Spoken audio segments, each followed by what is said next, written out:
శివమహాపురాణంలో శతరుద్ర సంహితలో 14 చాప్టర్. ఇక్కడ శివుడు శుచిస్మతి గర్భం నుంచి ప్రకటితమవుట, అంటే ఆవిడ గర్భంలో శిశువులాగా తను జన్మించుట, బ్రహ్మ ఆ బాలకుడికి ఆ సంస్కారాలన్నీ కూడా చేసి బృహపతి అన్న నామకరణం చేయుట, నారదుడు ఆ భవిష్య కథనాన్నంతా కూడా మళ్ళీ విశ్వవానరుడికి చెప్పటం గురించి ఇక్కడ చెప్పబడింది. నందీశ్వర ఉవాచ సవిప్రో గృహమాగత్య మహాహర్ష సమన్వితః ప్రియాయై కథయామాస తద్వృత్తాంతమశేషతః.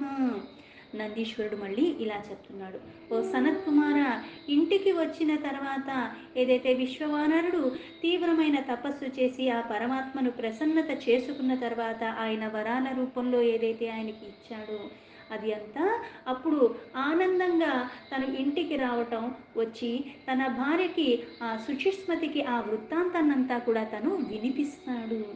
తచ్చుత్వా విప్రపత్ని సా ముదం ప్రాప శుచిస్మతి అతీవ ప్రేమ సంయుక్త ప్రశంసా విధిం నిజం. తన భార్య అయిన శుచిస్మతికి విశ్వవానరుడు ఆ మహత్ ఆనందాన్ని కలిగించే విషయాన్ని చెప్తాడు. ఏ కోరికైతే కోరిందో ఆ కోరిక ఆ పరమాత్మ వరాన్ని ఇచ్చాడు అని ఇలా భక్తి శ్రద్ధలతో తన భాగ్యాన్ని ప్రశంసించుకుంటూ ఉంటుంది. ఎందుకంటే ఇక్కడ కోరిక కలగటం అన్నది సాధారణంగా కలుగుతాయి. కోరికలన్నీ నెరవేరుతాయా అంటే మళ్ళీ అన్నీ నెరవేరే అవకాశం కూడా ఉండదు. కానీ ఇక్కడ తన మహద్భాగ్యం ఇలా అది నిజమవుతుంది, ఆ పరమేశ్వరుడే బిడ్డగా పొందుతున్నాడని ఆనందానికి లోబడ్డారు. అత కాళీన తదోతీషి అంతవర్తంతి బభూవః విధివత్ విహితే తేన గర్భాధానాఖ్య కర్మణి. దాని తర్వాత కొంతకాలం గడిచిన తర్వాత ఆ విధి విధానంగా వీళ్ళకి ఆ గర్భాధాన కర్మ అన్న క్రియ జరిగింది. దాంతో ఆవిడ గర్భవతి అయ్యింది. తతః పుంసవనం తేన స్పందనాద్ ప్రాగ్వి పశ్చిత గృహోక్త విధిన సమ్యకృతం పుంస్త్వా వివృద్ధయే. దాని తర్వాత అంటే గర్భాన్ని దాల్చిన తర్వాత ఆ విద్వాంసుడైన ఆ బ్రాహ్మణుడు ఆ గృహ సూత్రాలకి అనుసరించి విధి విధానంగా పుంసత్వతి అన్న వృద్ధి, అంటే ఎలా అయితే ఆ గర్భం దాల్చిన తర్వాత ఆ గర్భంలో ఉన్న శిశువుకి ఏదైతే స్పందన కలగజేస్తూ ఉంటుందో ఆ స్పందన ద్వారా మళ్ళీ లోపల ఉన్న శిశువు పుష్టిగా అంతా అన్నీ బాగుండాలి, వృద్ధిగా ఉండాలి అని ఆ సూత్రాల్లో చెప్పిన విధి విధానంగా అక్కడ మళ్ళీ పుంసవన ఆ సంస్కారాలు కూడా తన భార్యకి చేశాడు. ఇలా ఈ సంస్కారాలు చేసిన తర్వాత సీమంతో అతాష్టమే మాసే గర్భరూప సమృద్ధికృత సుఖ ప్రసవ సిద్ధౌ చ తేనాకారి క్రియావిధ. అంటే ఎలా అయితే గర్భధానం అయింది, గర్భధానం అయిన తర్వాత ఇలా పుంసవన సంస్కారాలు చేశారు. దాని తర్వాత 8వ నెల వచ్చింది. మళ్ళీ ఈ 8వ నెలలో సీమంతం చేయటం, సుఖంగా ప్రసవం అవ్వాలని, ఆ గర్భరూపంలో ఉండి సమృద్ధిగా అన్నీ జరగాలని, అంటే తల్లికి బిడ్డకి ఎటువంటిది జరగకుండా చక్కగా ఆ బిడ్డ జననం కూడా జరగాలని ఈ సీమంత సంస్కారాలన్నీ కూడా చాలా చక్కగా చేశాడు. అతః శుభతారాసు తారాది పవనాననః కేంద్రే గురో శుభే లగ్నే సుగ్రహేషు యుగేషు చ. దాని తర్వాత ఒక అనుకూలమైన సమయంలో బృహస్పతి కేంద్రంలో ఉండగా ఆ అంటే గ్రహాలకు కూడిక, నక్షత్రాలు ఇవన్నీ అనుకూలంగా ఉన్న ఆ తారాబలం ఎన్నిటిలో కూడుకుని ఉండగా ఒక శుభ లగ్నంలో, ఎలా అయితే చంద్ర సమానమైన అటువంటి లగ్నంలో చాలా మంచి సమయంలో జన్మించారు. అరిష్టాధీప నిర్వాణ సర్వారిష్ట వినాశకృత్ తనయో నామ తస్యాం తు శుచిస్మత్యాం బభూవః. అంటే ఇలా అన్ని గ్రహాలు, నక్షత్రాలు, శుభగ్రహాలు ఇవన్నీ కూడా ఉండగా ఒక శుభమైన లగ్నంలో ఈవిడ గర్భం నుంచి పుత్ర రూపంలో ఆ శిశువుగా జన్మించాడు. ఆ దేవదేవుడు ఎలా ఉన్నాడు? మహాకాంతివంతంగా చంద్రుడితో సమానమైన అలాగే ఆహ్లాదకరంగా అరిష్టాది రూప, ఈ అన్నిటినీ కూడా తొలగించగలిగేవాడు. సమస్త అరిష్టాల్ని కూడా నశింపచేసేలాగా అంతలాగా శోభాయమానంగా ఉన్నట్టుగా ఆ ముఖం కలిగి ఉన్నాడు. శర్వః సమస్తసుఖదో భూర్భువః స్వ నిర్వాసీనాం గంధవాహనవాహాశ్చ దిగ్ధవాధుర్ముఖవాససః. ఆ శిశువు ఎవరైతే జన్మించాడో ఎలా ఉన్నాడు అంటే భూర్భువః స్వః అంటే భూలోకం, భువర్లోకం, సువర్లోకం, ముల్లోకంలో కూడా సమస్త సుఖాల్ని ఇచ్చేలాగా అటువంటి అవతార రూపమైన ఆ పరమేశ్వరుడు ఈ శిశువు రూపంలో జన్మించాడు. మళ్ళీ ఇక్కడ ఈ శుచిస్మతి యొక్క గర్భంలో పుత్ర రూపంలో జన్మ తీసుకున్నాడు. అంటే ఆ పరమాత్మయే ఇక్కడ జన్మ తీసుకున్నాడంటే అంతకుముందు లేదా అంటే ఉన్నాడు కదా. అంటే లీలా రూపంగా తానే ఇక్కడ కూడా ప్రకటింపబడ్డాడు. ఇక్కడ మళ్ళీ ప్రకటింపబడిన వాడు ఎలా ఉన్నాడు అంటే సుగంధాది సమగ్రంగా, అంటే గంధాలతో, ఏవైతే మనకి వాయువు గంధాన్ని మోసుకుని ఎలా అయితే వస్తుందో ఆ వాయువుకే ఆ వాహనమగు మేఘాల్లాగా అన్ని వైపులా కూడా ఇక్కడ సువాసన ఉన్నది, కాంతి ఉన్నది. అటువంటి మేలిమి అయిన అంటే చాలా శ్రేష్టమైన సమయంలో శ్రేష్టమైన ముఖార విందంతో శ్రేష్టమైన లక్షణాలతో సుగంధాది వాయువులు కూడా వీచుతూ ఆయన యొక్క రాకను స్వాగతం పలుకుతున్నాయన్నట్టుగా అన్ని దిశలు కూడా అక్కడ మళ్ళీ అదే వస్త్రంగా ఉన్నట్టుగా, అంటే దిశలే వస్త్రంగా ఉండి ఇక్కడంతా కూడా అక్కడ మేఘాలంతా కూడా తొలగిపోయి అంత ప్రకాశవంతంగా ఉన్నాడు. ఇష్టగంధ ప్రసూనోఘేర్వవృషస్తే ఘన ఘన దేవధందుర్భయో నేదుః ప్రసేదుః సర్వతో దిశః.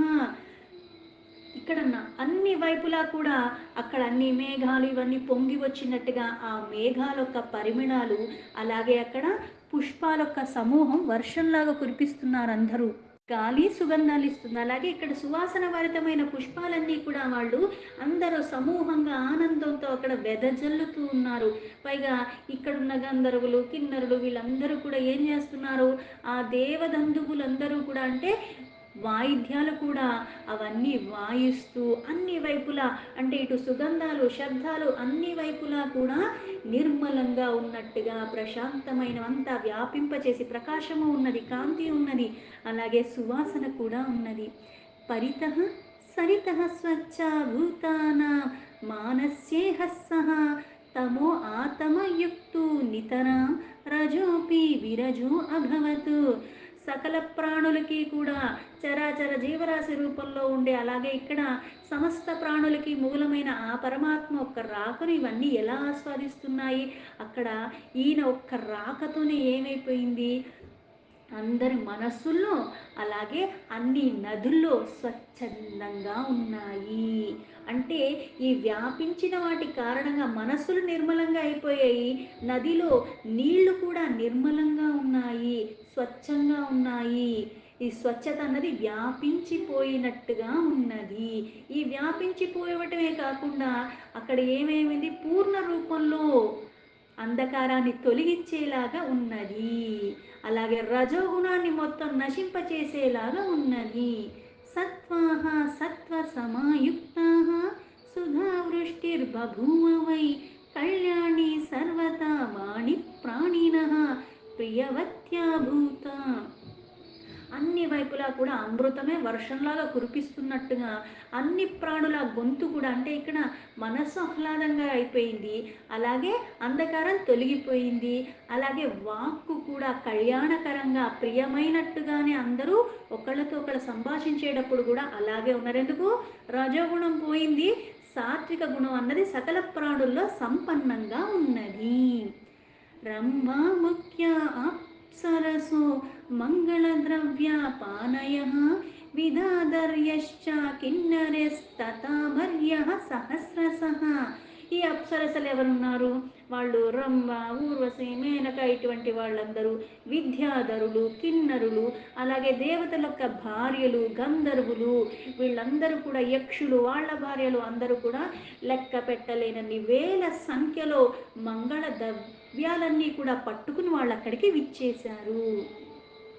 गन्धर्वोरगयक्षाणां सुमानिन्यः शुभस्वराः गायन्त्यो మంగళం గీతం తత్ర జగ్మురనేకసః. మంగళ ద్రవ్యాలు తీసుకురావటమే కాకుండా చాలా చక్కని స్వరాలతో మంగళకరమైన ఆ గానాలన్నీ కూడా వాళ్ళు గానం చేస్తూ అందరూ అక్కడికి విచ్చేశారు. ఈ లెక్క పెట్టలేనన్ని అంతమంది. మారీచిరత్రిः పులః పులస్త్యः క్రతురంగీరాः వసిష్ఠాः కశ్యపో అగస్యో వీభాండో మాండవీసూతః. అలాగే ఋషులందరూ వచ్చారు. మారీచి, అత్రి, పులహ, పులస్త్య, క్రతు, అంగీరస, వశిష్ఠ, కశ్యప, అగస్త్య, విభాండ, మాండవీపుత్ర, లోమశ, వీళ్ళందరూ అక్కడికి వచ్చారు. లోమశో రోమచరణో భరద్వాజోత గౌతమ భృగస్తు గాలభో గర్గో జాతుకార్య పరాశర ఆపస్తంభో యజ్ఞవల్క్యో దక్ష వాల్మీకి ముద్గులః శతాతపశ్చాలిఖితః శీలాదః శంఖం ఉచ్చప్రుకు. అలాగే లోమశ, రోమచరణ, భరద్వాజ, గౌతమ, భృగు, గాలవ, గర్గ, జాతుకర్ణ్య, పరాశర, ఆపస్తంభ, యజ్ఞవల్క్య, దక్షుడు, వాల్మీకి, ముద్గల, శతాతప, లిఖిత, శీలాద, ఉంచవృత్తి జీవించే ఇలా శంక అంటే సకలము అక్కడికి విచ్చేశారు. ఆ సకలంలో ఇంతమంది ఋషులు ఉన్నారని వీళ్ళ పేర్లు కూడా చెప్తున్నారు. జమదగ్నిశ్చ సంవర్తో మతంగో భరతో అంశుమాన్ వ్యాసః కాత్యాయనః కుత్సః శౌనకః శుశ్రుతః శుకః. అలాగే జమదగ్ని, సంవర్త, మతంగ, భరత, అంశుమాన్, వ్యాస, కాత్యాయన, కుత్స, శౌనక, సుశ్రుత, శుక ఈ ఋషిగణములందరూ కూడా అక్కడికి విచ్చేశారంటే కిన్నరులు, యక్షులు, అలాగే దేవతాగణముల యొక్క భార్యలు వీళ్ళందరూ వచ్చి గానాలు చేస్తున్నారు, నృత్యాలు చేస్తున్నారు, వాయిద్యాలు మ్రోగిస్తున్నారు. పుష్పవృక్షం లాగా పుష్పాలన్నీ కూడా వెదజల్లుతూ ఉన్నారు. ఈ ఋషిగణములు కూడా అందరూ అక్కడికి విచ్చేశారు. ఋష్యశృంగో అత దుర్వాసః శుచిర్నారదతుంబరుః ఉత్తంకో వామదేవశ్చ పవనో ఆసీత దేవలో. అలాగే ఋష్యశృంగం, దుర్వాస, శుచి, నారద, తుంబరు, ఉత్తంక, వామదేవ, పవన, అసీత, దేవల. సాలంకాయాన హారీతో విశ్వామిత్రోద భార్గవః ముకుండః సహ పుత్రేణ పర్వతో దారుకస్తథా దామ్యోపమన్యువత్సాధ్య మునయో మునికన్యకాః తచ్చాత్యర్థ సమాజగ్ముర్ధన్యం విశ్వవానరాశ్రమం. అంటే ఈ విశ్వవానరుడు శుచిస్మతి యొక్క ఇంట పరమేశ్వరుడు జన్మించగానే వీళ్ళందరూ కూడా ఋషిగణములు, కిన్నరులు వాళ్ళందరూ కూడా ఉత్సాహంతో అక్కడికి వచ్చారు. ఎందుకు? రజోగుణం వెళ్ళిపోయింది. సాత్విక గుణం సకల ప్రాణుల్లో ముల్లోకాల్లో కూడా ఆనందాన్ని దాయకంగా అందరికీ సంపన్నంగా ఉంది. అందుకు మృదువుగా మాట్లాడుతున్నారు. ప్రేమ అనే వాత్సల్యాన్ని అందరి మీద ప్రసరింపచేసేలాగా అందరూ ఉన్నారు. సాలంకాయన, హారిత, విశ్వామిత్ర, భార్గవ వాళ్ళు మళ్ళీ వాళ్ళ పుత్రులతో, అలాగే మృకుండ, పర్వత, ధారుక, ధౌమ్య, ఉపమన్యు, వత్స ఈ మునిగణములందరూ కూడా, అలాగే మునులొక్క కన్యలు కూడా, ఆ బాలికలు కూడా చాలా ప్రశాంతమైన చిత్తంతో ఆ విశ్వవానరులొక్క ఆశ్రమానికి ప్రశంసలు అంటే నిజంగా పరమాత్మనే పుత్రుడుగా పొందాడు, అందుకుని వాళ్ళ జన్మ ధన్యమైపోయింది, అందుకుని ఆయన్ని అలాగా ప్రశంసించటానికి, అలాగే ఆ పరమాత్మను దర్శించుకోవటానికి వీళ్ళు వచ్చారు. బ్రహ్మ బృహస్పతియూతో దేవో గరుడ వాహన నంది భృంగి సమాయుక్తో గౌర్యా సహ వృషధ్వజ. బృహస్పతి సహితంగా, ఎలా అయితే బృహస్పతి ఎవరు అంటే దేవతలకి గురువు ఆ బ్రహ్మ, అలాగే విష్ణు, అలాగే వాళ్ళ వాహనాలు అనగా గరుడ వాహనుడైన విష్ణువు, ఆ బృహస్పతితో బ్రహ్మ, అలాగే నంది, భృంగి, పార్వతీ సహితంగా పరమేశ్వరుడు, మహేంద్ర ఆది సకల దేవతలు కూడా, అందుకే వృషభధ్వజ అన్నారు.